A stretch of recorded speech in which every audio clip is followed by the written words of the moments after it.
Homilia diária, segunda-feira, 1º de janeiro de 2018.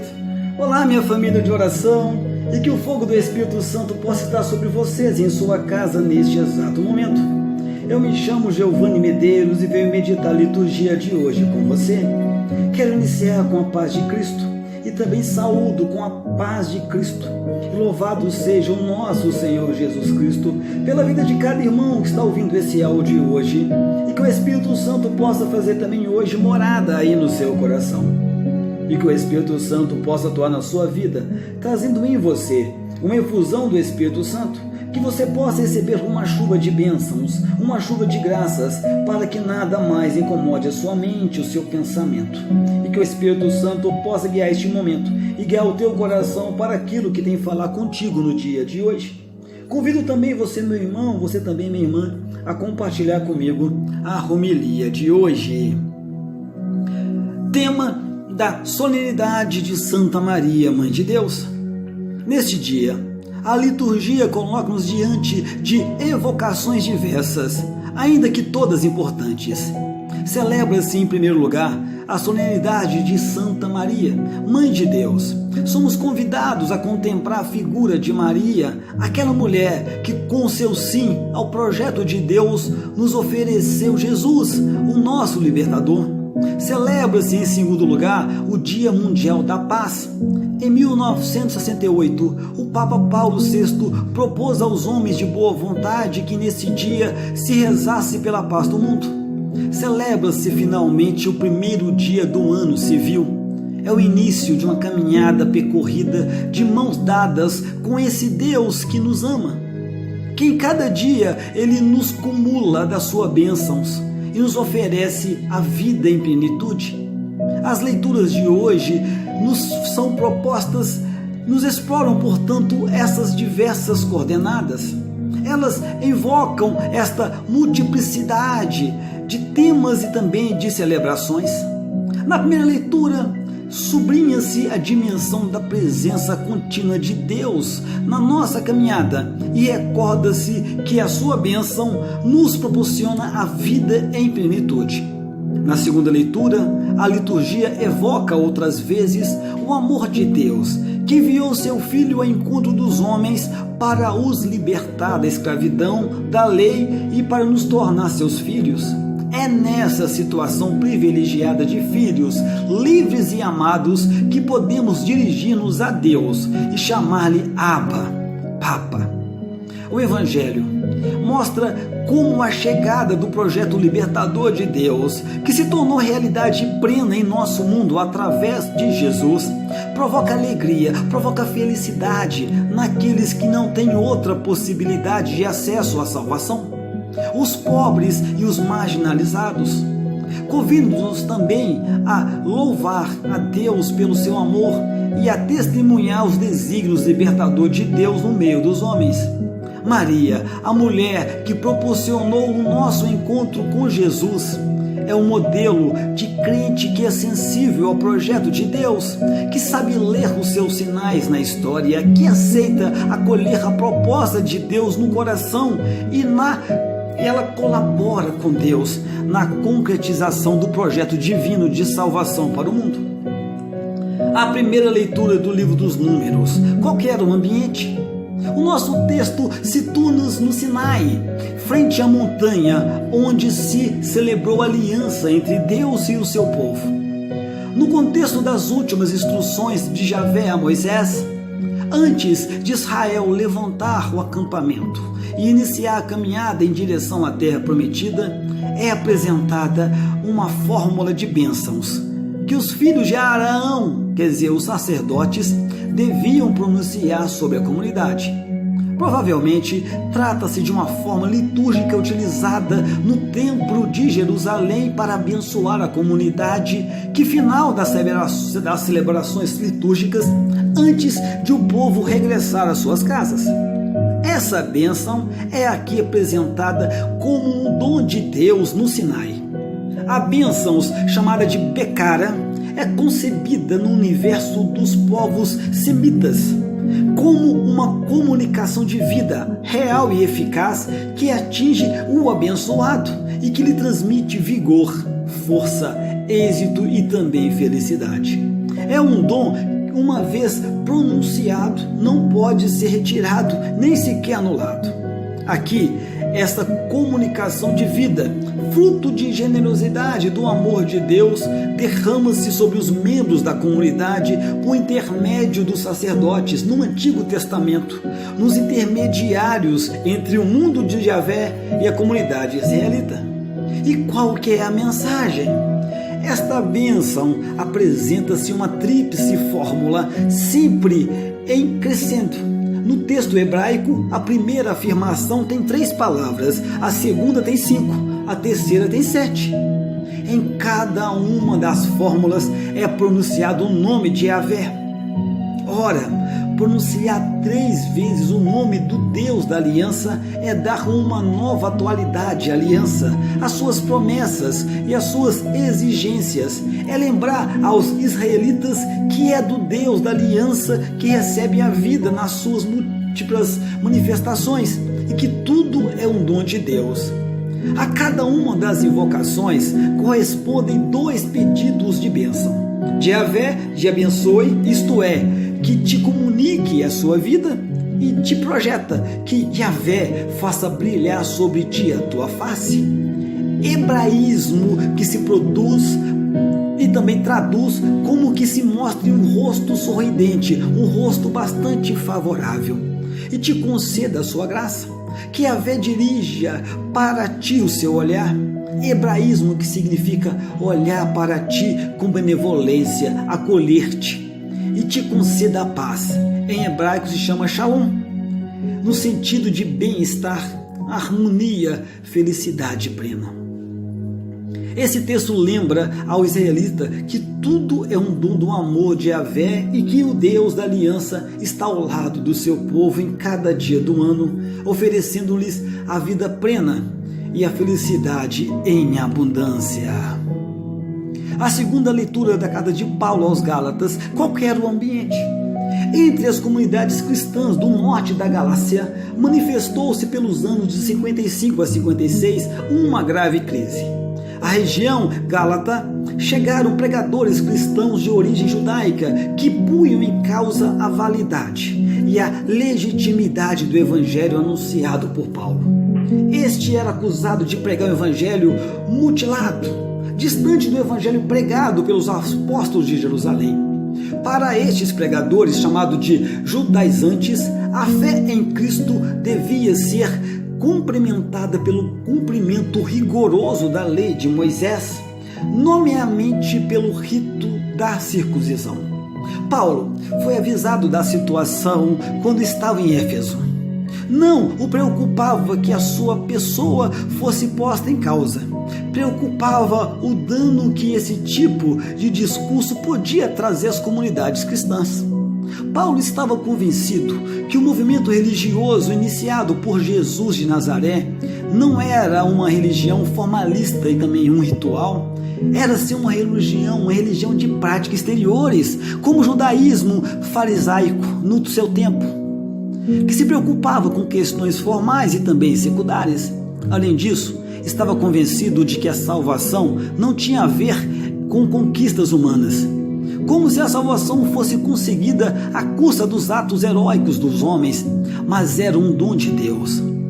Alarmado pela gravidade da situação, Paulo escreveu aos Gálatas, com alguma dureza, justificada pela gravidade do problema.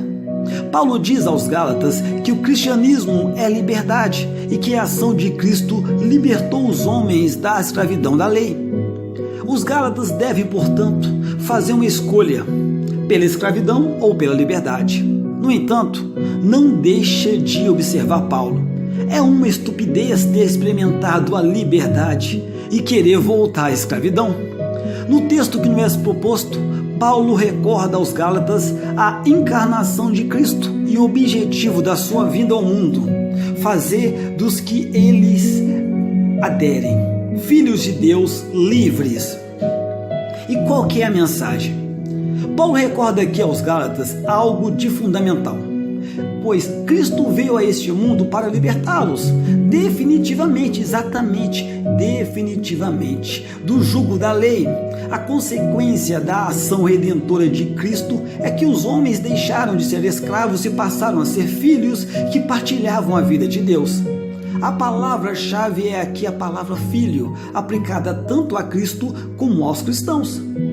Cristo, o Filho, ele foi enviado ao mundo pelo Pai com uma missão bem concreta. Qual seria? Libertar os homens de uma religião de ritos estéreis e também inúteis, que não potencializavam o encontro entre Deus e os homens. E Cristo, identificando os homens com Ele, levou aos novo tipo de relacionamento com Deus e fê-los filhos de Deus. Por ação de Cristo, os homens deixaram de ser escravos, que cumprem obrigatoriamente regras e leis, e passaram a se relacionar com Deus como filhos, livres e amados, herdeiros com Cristo na vida eterna. Depois dessa promoção, fará algum sentido querer voltar a ser escravo da religião, das leis e dos ritos? A nova situação dos homens dá-lhes o direito de chamar Deus de Abba, Papa. Paulo utiliza esta palavra aqui, bem como na carta dos Romanos, apesar dos judeus nunca designarem Deus dessa forma. Ela expressa uma relação muito próxima, uma relação muito íntima, do gênero daquele que uma criança tem com seu pai. Exprime a confiança absoluta, a entrega total, o amor sem limites. A insistência de Paulo nesta palavra deve ter a ver com Jesus histórico. Jesus adaptou-se para expressar a sua confiança filial em Deus e sua entrega total à causa. Ora, é esse tipo de relação que os cristãos identificados como Cristo são convidados a estabelecer com Deus. Está lá em Gálatas capítulo 4, versículo 4. É o único lugar em que Paulo se refere à mãe de Jesus. Deus enviou seu filho nascido de uma mulher. No entanto, Paulo não parece interessado aqui em falar de Nossa Senhora, mas em sublinhar a solidariedade de Cristo com o gênero humano. Já no Evangelho de hoje de Lucas, Evangelho de Nosso Senhor Jesus Cristo, segundo Lucas, qual era o ambiente? O texto do Evangelho de hoje é a continuação daquele que foi lido na noite de Natal. Após o anúncio do anjo do Senhor, os pastores, destinatários desse anúncio, dirigiram-se a Belém e encontraram um menino deitado numa manjedoura de uma gruta de animais. Mais uma vez, Lucas não está interessado em fazer a reportagem do nascimento de Jesus ou a crônica social das visitas que então o menino de Belém recebeu, mas está sobretudo interessado em apresentar uma catequese que dê a entender aos cristãos a quem o texto se destina que é esse menino e qual a missão de que ele foi investido por Deus. Nesta catequese, fica bem claro que Jesus é o Messias libertador enviado a trazer paz. E há também uma reflexão sobre a resposta que Deus espera do homem. Qual que é a mensagem do Evangelho? Como pano de fundo do nosso texto está, portanto, a ideia de que, com a chegada de Jesus, atingimos um centro do tempo salvífico. Em Jesus, a proposta libertadora que Deus tinha para nos oferecer veio ao nosso encontro e materializou-se no meio dos homens. O próprio nome, Jesus, significa Javé salva, que foi dado ao menino por indicação do anjo que anunciou seu nascimento, aponta nesse sentido. Por outro lado, o fato de essa boa notícia ser dada em primeiro lugar aos pastores, que é chamado de uma classe marginalizada, considerada impura, pecadora e muito longe de Deus e também da salvação, significa que a proposta de Jesus se destina de forma especial aos pobres e também aos marginalizados, aqueles que a teologia oficial excluía e também muitas vezes condenava. Diz-lhes que Deus os ama, que conta com eles e que convoca para fazer parte da sua família. Definida a questão exatamente essencial, atentemos às atitudes dos intervenientes e na forma como eles respondem à chegada de Jesus. Em primeiro lugar, repare-se como os pastores, depois de escutarem a boa nova do nascimento do libertador, se dirigem apressadamente ao encontro do menino. A palavra apressadamente sublinha a ânsia com que os pobres e os marginalizados esperam a ação libertadora de Deus em seu favor. Aqueles que vivem numa situação intolerável de sofrimento, numa situação de opressão, reconhecem Jesus como o único Salvador e apresentam-se a ir ao seu encontro. É dele e de mais ninguém que brota a libertação, porque os oprimidos anseiam. A disponibilidade de coração para acolher a sua proposta é a primeira coisa que Deus pede. Já em segundo lugar, repare-se como os pastores reagem ao encontro com Jesus. Começam por glorificar, começam a louvar a Deus por tudo os que tinham visto e também ouvido. É alegria pela libertação que se converte em ação de graças ao seu libertador. Depois, esse louvor torna-se um testemunho. Quem faz a experiência do encontro com Deus libertador tem obrigatoriamente de dar testemunho, a fim de que os outros homens possam também participar da mesma experiência gratificante. Finalmente, atentemos na atitude de Maria. Ela conservava todas estas palavras, meditando-as no seu coração. É a atitude de quem é capaz de abismar-se com as ações do Deus libertador, com o amor com que ele manifesta nos seus gestos em favor dos homens. Observar, conservar e meditar significa ter a sensibilidade para entender os sinais de Deus e ter a sabedoria da fé para saber lê-los à luz do plano de Deus. É precisamente isto que faziam os profetas. A atitude meditativa de Maria, que interiorizava e aprofunda os acontecimentos, contemplava a atitude missionária dos pastores, que proclamam a ação salvadora de Deus, manifestado no nascimento de Jesus. Estas duas atitudes definem duas coordenadas essenciais daqueles que devem ser a exigência do crente. No evangelho que nos lê hoje, é proposto, fica claro, o fio condutor da história da salvação. Deus ama-nos, quer a nossa plena felicidade e por isso tem um projeto de salvação para levar-nos a superar a nossa fragilidade e também a nossa debilidade. E esse projeto foi nos apresentado na pessoa, nas palavras e nos gestos de Jesus. Temos consciência de que a verdadeira libertação está na proposta que Deus nos apresentou em Jesus e nas suas ideologias, ou no poder do dinheiro, ou na posição que ocupamos na escala social. Por que é que tantos dos nossos irmãos vivem afogados nos desprezos e na frustração? Por que é que tanta gente procura salvar-se em programas de televisão que lhes dê alguns minutos de fama, ou no consumismo alienante? Não será porque não somos capazes de lhes apresentar a proposta libertadora de Jesus? Pois, diante da boa nova, da libertação, reagimos como os pastores, com louvor e ação de graças? Sabemos ser gratos ao nosso Deus pelo seu amor e pelo seu empenho em nos libertar da escravidão? Os pastores, após terem tomado contato com o projeto libertador de Deus, fizeram-se testemunhas desse projeto. Por acaso nós sentimos também o imperativo do testemunho?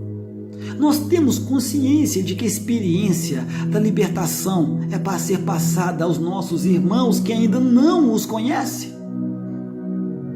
Maria, ela conservava todas estas palavras e meditava-as no seu coração. Quer dizer, ela era capaz de perceber os sinais do Deus libertador, exatamente do Deus libertador no acontecer da vida.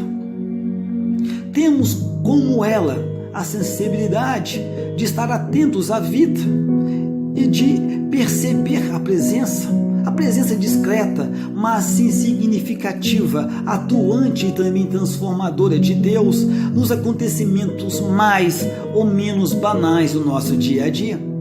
Vamos refletir, vamos meditar ao longo da semana, amado e amada.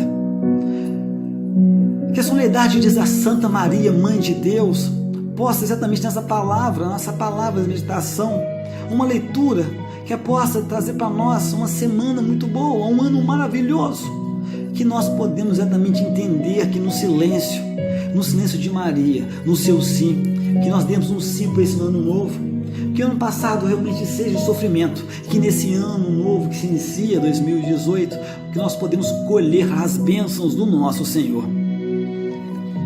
Salve e paz, e que Deus te abençoe. E meu amado e minha amada, nunca, jamais se esqueça, Deus ama muito, muito, muitíssimo você. Toma posse.